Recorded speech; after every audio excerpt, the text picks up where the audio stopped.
கர்த்தருக்கு மகிமை உண்டாவதாக. கர்த்தரின் எச்சரிப்பு சத்த நேரம். இதை பார்த்து கொண்டிருக்கிற யாவரையும் கர்த்தர் தாமே ஆசீர்வதிப்பாராக. இந்த மாதத்திலே ஆண்டவர் நமக்கு கொடுக்கிற ரேமா வார்த்தை 1 நாளாகமும் 4ஆம் அதிகாரம் 10ஆம் வசனம். யாபேஸ் இஸ்ரவேலின் தேவனை நோக்கி, தேவரீர் என்னை ஆசீர்வதித்து என் எல்லையை பெரிதாக்கி உமது கரம் என்னோடு இருந்து தீங்கு என்னை துக்கப்படுத்தாதபடி அதற்கு என்னை விலக்கி காத்துக்கொள்ளும். ஆமென். அப்பா, இந்த வார்த்தைக்காய் நாங்கள் நன்றி செலுத்துகிறோம். பரிசுத்த தேவன், எங்களோடு நீர் பேசுகிறதற்காக நன்றி. அடியாளை மறைத்து நீர் வெளிப்படுங்க. ஆமென். துதிக்கும் கனத்திற்கும் பாத்திரரே, தூயவரே, எந்தன் துணையாளரே, துதிக்கும் மகிமைக்கும் பாத்திரரே, மகிமையே எந்தன் மனவாளனே, துதிக்கும் கனத்திற்கும் பாத்திரரே, தூயவரே, எந்தன் துணையாளரே, துதிக்கும் மகிமைக்கும் பாத்திரரே, மகிமையே எந்தன் மனவாளனே. ஆராதனை ஆராதனை ஆராதனை உமக்கே ஐயா, ஆராதனை ஆராதனை ஆராதனை உமக்கே ஐயா, துதிக்கும் கனத்திற்கும் பாத்திரரே, என் தூயவரே, எந்தன் துணையாளரே, துதிக்கும் மகிமைக்கும் பாத்திரரே, மகிமையே எந்தன் மனவாளனே. ஆமெனப்பா. நன்றி தகப்பனே. ஆமென். யாபேஸ் பாருங்க, யாபேஸ் தாய் யாபேஸை பெற்றெடுக்கும் பொழுது என்ன சொல்றாங்கன்னு பார்த்தீங்கன்னா, நான் அவனை துக்கத்தோடு பெற்றெடுத்தேன்னு சொல்லி. ஆமென். ஆனால் இந்த நாளில் ஆரம்பத்தை காட்டிலும் முடிவு நமக்கு முக்கியம். ஆமென். துவக்கத்தை காட்டிலும் முடிவு சம்பூரணமாக இருக்க வேண்டும். அவன் யாபேசு கண்ணீரோடு சொல்லும் பொழுது, அதாவது தாய் பெற்ற தாயை அவனை துக்கத்தோடு பெற்றேன் என்று சொல்லுங்கிறாங்க. ஆனால் ஆண்டவர் அவன் மீது கருணை செய்து அவன் மீது இரக்கம் பாராட்டி யாபேஸ் ஜெபித்த எல்லா ஜெபத்துக்கும் ஆண்டவர் கேட்டு அதை விடுதலை கொடுத்தார் என்று நாம் பார்க்கிறோம். அவனை ஆசீர்வதிக்கிறார், அவன் எல்லையை ஆசீர்வதிக்கிறார். ஆமென். அவனோடு அவருடைய கரம் இருந்து எந்த ஒரு தீங்கும் துக்கப்படுத்தாதபடி அவனை ஆசீர்வதித்து பெருக பண்ணுகிறார். ஆமென். அவர் அப்பேற்பட்ட தெய்வம் நம்மளோடு இருக்கிறதற்காய் நான் நன்றி செலுத்துகிறேன். நம்மளையும் அதே போல ஆசீர்வதிக்கிற தெய்வத்தை நாம் பாக்கியமாய் கொண்டிருக்கிறோம். ஆமென். 1 கொரிந்தியர் 9ஆம் அதிகாரத்திலே பார்க்கும் பொழுது தேவன் மீது நாம் வைத்திருக்கிற அன்பு என்ன பண்ணுமா, நமக்கு ஆயத்தம் பண்ணிருக்கிறதை நம் கண் காணவும் இல்லை, காது கேட்கவும் இல்லை, நம் இருதயத்தில் உணரவும் இல்லை என்று நம்ம பார்க்கிறோம். ஆமென். நமக்கு வைத்திருக்கிற ஆசீர்வாதங்களை அப்படியே ஆண்டவர் நமக்கு வைத்திருக்கிறார். ஆமென். பவுல் சொல்லும் பொழுது தீமோத்தியை குறித்து, தீமோத்தியே, உனக்குள்ளாய் இருக்கிற அந்த அபிஷேகத்தை அனல் மூட்டி எழுப்பி விடு. ஆமென்.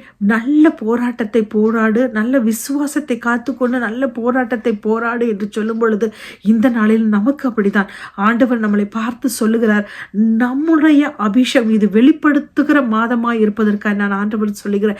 நமக்குள்ளா இருக்கிற அபிஷேகம், நமக்குள்ளா இருக்கிற தீர்க்க தரிசனங்கள், நமக்குள்ளா இருக்கிற அழைப்பு, ஆமென், எல்லாம் வெளிப்படுகிற இந்த மாதங்களுக்காக ஆண்டவர் நன்றி செலுத்துகிறேன். ஆமென்.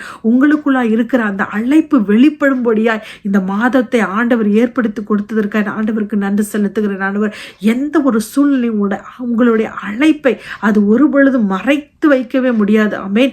ஆண்டவர் நம்மளை அழைத்திருக்கிறார். ஆமென். நம்ம பார்க்கும் பொழுது 1 தீமோத்தியில 1 தீமோத்தி 2 பார்க்கும் பொழுது அவர் நம்மளை கிருபையின்படி அழைத்து ரட்சித்து, ஆமென், அவர் மரணத்தை எப்படி விழுங்கியிருக்க, மரணத்தை அவர் பரிகரித்து ஜீவனையும் அழியாமையும், ஆமென், நம்முடைய சுவிசேஷ சுவிசேஷத்திலே வெளிப்படுத்தும்படியாக ஆண்டவர் கொடுத்திருக்காமே. மரணத்தை பரிகரிக்கிற தேவன் ஜீவனையும் அழியாமையும் சுவிசேஷத்தினாலே வெளிப்படுத்துகிறார். ஆமென். அந்த சுவிசேஷத்திற்கு நம் பங்காளிகளாக அழைக்கப்பட்டிருக்கிறோம். அதை சொல்ல நம்ம அழைக்கப்பட்டிருக்கிறோம். ஊழியம் என்பது ஒரு கல்லில் ஒரு முள்ள நடக்கிற மாதிரி சாதாரண இருக்கு. அவரை பிடித்து கொண்டு நம்ம நடக்க நடக்க அபிஷேகம் பெருக பெருக ஒரு முள்ளில் நடக்கிற ஒரு காரியமே. ஒரு கல்லையும் முள்ளையும் கடக்கிற காரியம். அந்த முள்ளோட வேதனை எப்படி இருக்கோ அதே போல அந்த வேதனை நமக்கு அந்த முள்ளின் மேல் நடக்கும் பொழுது ஏன் அந்த வேதனையை கொடுக்கிறார் என்றால் நாம் சுமக்கிறோம் என்றால் ஒருவேளை அவருடைய சிலுவையின் பாடுகளை நாம் கற்றுக்கொள்ளும்படியாக அந்த சிலுவையின் பாடுகளை கற்றுக்கொண்டு மற்றவர்களுக்கு அந்த சுவிசேஷத்தை நாம் சொல்லும் பொழுது ஆண்டவர் உங்களை பெரிய காரியங்களை செய்ய பயன்படுத்த ஆண்டவர் அழைத்ததற்காக நான் நன்றி செலுத்துகிறேன். அப்படியா உங்களை பயன்படுத்துவார். ஆமென். ஒரு எப்படி எலியா எப்படி சொல்றாங்கன்னா, எலியா எலிசாவை சொல்றாரு, என்ன நீ பின்னாடியே வா, என்னை ஃபாலோ பண்ணி வா, என்னோட சால்வு வரும் பொழுது உனக்கு இரட்டத்தனையான ஆசீர்வாதம் கிடைக்கும் என்று. ஆமென். கூட இருக்கிறவங்களும் அப்படிதான் என்ன சொல்றாங்க, உங்க எலியா எடுத்துக்கொள்ளப்பட்டா நீ என்ன செய்ய போற, நீ என்ன பண்ண போற, உன்னோட இது என்ன, அதுக்கடுத்து உன் முடிவு என்னன்னு சொல்லி கேலி பண்றாங்க. அது எலியா பாருங்களேன், எலியா கூட வான்னு சொல்லிட்டும் அவரே சொல்றாரு, நீ இங்கே போக அங்கே போ அங்கே போன்னு அவரை அனுப்புறாரு எலிசாவை. ஆனா இது போலதான் ஒருவேளை உங்களோட இருக்கிறவங்க கூட உங்களை அபிஷேகம் தெரிந்தும் தெரியாத மாதிரி இருக்கிற காரியங்களா, ஆனாலும் ஆண்டவர் அதை அனுமதித்த காரியங்களுக்கு நன்றி செலுத்துகிறேன். ஆண்டவரே, அது அனுமதித்த காரியம். எலியா எவ்வளவு சொன்னாலும் எலிசா தன்னை அவரை ஃபாலோ பண்ணி போய் அந்த அபிஷேகத்தை பெற்றுக்கொள்கிறார். ஆமென். எலிசா இரட்டத்தனையான ஆசீர்வாதத்தை பெற்றுக்கொண்டு அபிஷேகத்தை பெற்றுக்கொண்டு நிற்கிறதை நாம் பார்க்கிறோம். பேர்பட்ட காரியங்களை செய்கிறார். அவர் இறந்த பிறகு கூட அவருடைய கல்லறையிலே மனிதர்கள் எலும்பு கூடை போடும் பொழுது அது அப்படி உயிரடைந்தது என்று சொல்லுகிறதை பார்க்கிறோம். அது போலதான் உங்களையும் என்னையும் அவர் கொடுத்த அபிஷேகம் வெளிப்படும் மாதங்களுக்கான ஆண்டவருக்கு நன்றி செலுத்துகிறேன். ஆமென். அவர் உங்களை அழைத்தவர் உண்மை உள்ளவர். ஆமென். வாக்கு தந்தவர் உண்மை உள்ளவர், வாக்களித்தவர் உண்மை உள்ளவர், அபிஷேகத்தவர் உண்மை உள்ளவர். அவர் ஒரு பொழுது உங்களை மறவாதவரை அழைத்திருக்கிறதற்காக நான் நன்றி செலுத்துகிறேன். இந்த மாதம் வெளிப்படுகிற உங்களுடைய அபிஷேகம் அவர் உங்கள் மூலமாய் மகிமையை எடுக்கிற மாதங்களுக்காய் நான் நன்றி செலுத்துகிறேன். ஆமென். உங்களுக்குரியதை நீங்க தான் உருவாக்கணும். அந்த ஸ்பேஸை நீங்க தான் எடுத்துக்கொள்ளணும். ஆண்டவருக்காக நீங்க தான் வைராக்கியமாக ஓடணும். ஆமென். அவர் கொடுத்த அபிஷேகத்தை நீங்கள் பெற்றுக்கொண்டதை வெளிக்கரகமாய் கொண்டு வருகிற இந்த மாதத்துக்கு நன்றி செலுத்துகிறேன். ஆமென். அப்படியா வெளிப்படுத்துங்க. ஆண்டவர் உங்களை பெரிய காரியங்களை செய்வார். ஆமென். பாருங்க, ஜெயம் கொள்ளுகிறவன் எல்லாத்திலையும் சுதந்திரித்துக் கொள்ளுகிறான் என்று நம்ம வேதத்தில் பார்க்கிறோம். ஜெயம் வெளிப்படுத்துதல பார்க்கும் பொழுது அதாவது எப்படி நமக்கு பாடுகள் உண்டு. ஆமென். அந்த பாடு நம்மளை ஒன்றும் செய்யாது. துக்கம் உண்டு, அந்த துக்கம் நம்மளை பாதிக்காது. சமாதான குறைவு கொண்டு வரும், ஆனால் நம்ம சமாதான குறைவு இருக்கவே இருக்காது. ஏனென்றால் ஆண்டவர் நம்மளோடு இருக்கிற தேவனாய் இருக்கிறார். ஆமென். ஜெயம் கொள்ளுகிற வாழ்க்கை நமக்கு தந்திருக்கிறார். ஆமென். ஒன்றும் உங்களை சேதப்படுத்தாது. லூக்கா 10:19 பார்க்கும் பொழுது, நீங்கள் தேள்களையும் சர்ப்பங்களையும் மிதிப்பீர்கள், சத்துருவின் எல்லா சகல வல்லமைகளை மேற்கொள்ள உங்களுக்கு அதிகாரம் கொடுக்கிறேன், ஒன்றும் உங்களை சேதப்படுத்தாது என்று நாம் பார்க்கிறோம். அப்ப நம்மளை ஒண்ணுமே சேதப்படுத்தாது. அவருக்காக நாம் நிற்கும் பொழுது, அந்த அபிஷேகத்தோடு இருக்கும் பொழுது ஒன்றுமே நம்மளை சேதப்படுத்துவதில்லை. ஆமென். ஜெயம் கொள்ளுகிறவன் எல்லாவற்றையும் சுதந்திரித்துக் கொள்ளுகிறான். அப்போ 7 சபைக்கு சொல்லும் பொழுது, அது ஜெயம் கொள்ளும் பொழுது எந்த மாதிரி எல்லாம் ஜெயத்தை ஆண்டவர் நமக்கு கொடுக்கிறார்னா, 2ஆம் மரணத்திலே பங்கடைவதில்லை. ஆமென். அவர்களுடைய புதிய எருசலேமில நம்மளுடைய பேர் எழுதப்பட்டிருக்கும், நம்மளுடைய நாமங்கள் எழுதப்பட்டிருக்கும். ஆமென். மறைபொருளின் மன்னாவை தருகிற தேவனாய் இருக்கிறார்.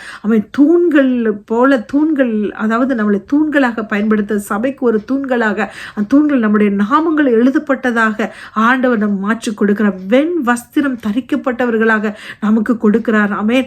நம்மளுடைய நாமங்கள் ஜீவ புத்தகத்தில் எழுதும்படியாக ஆண்டவர் வைத்திருக்கிறார். ஜெயம் கொள்ளும்படியாக அப்படி ஆண்டவர் கொடுத்திருக்கார். சிங்காசனத்திலே அவரோடு வீற்றிருக்கக்கூடிய அந்த வகையான ஒரு பொறுப்பை, அப்படிப்பட்ட அபிஷேகத்தை நமக்கு தந்திருக்கிறார். இத்தனை 7 வகையான ஜெயம் கொள்ளுகிறவனை ஆண்டவர் நமக்கு அந்த ஜெயம் கொடுக்கிற தேவனாய் இருக்கிறார். ஆமென். இது எல்லாம் சுதந்திரித்துக் கொள்ளும் பொழுது ஆண்டவர் பெரிய காரியங்கள் நம்முடைய வாழ்க்கையில செய்வார். ஆமென். அவருக்காக நிற்கும் பொழுது ஆவிக்குரிய வாழ்க்கையா இருக்கட்டும், அபிஷேகம் மனிதருக்குரிய நம்மளுடைய உலக பிரகார காரியங்களாக இருக்கட்டும், எல்லாத்தையும் ஆண்டவர் ஆசீர்வதித்து நம்முடைய எல்லையை பெருக்கி நம்மளை ஆசீர்வதித்து அவருடைய கரம் நம்மளோடு இருந்து துக்கம் நம்மளை எந்த விதத்திலும் பாதிக்கப்படாதபடி, நம்மளை சேதப்படுத்தாதபடி ஆண்டவர் நம்மளை வைத்திருக்கிறார். ஆமென். அவருக்காக நம்ம நிற்கும் பொழுது, கொஞ்சத்தில் உண்மையில் இருக்கும் பொழுது பரிபூரணத்தில் பெரிய அதிபதியாக நம்மளை மாற்றுகிற தேவனாய் இருக்கிறார். ஆமென். கர்த்தர் தாமே இந்த வார்த்தையை ஆசீர்வதிப்பாராக. God bless you.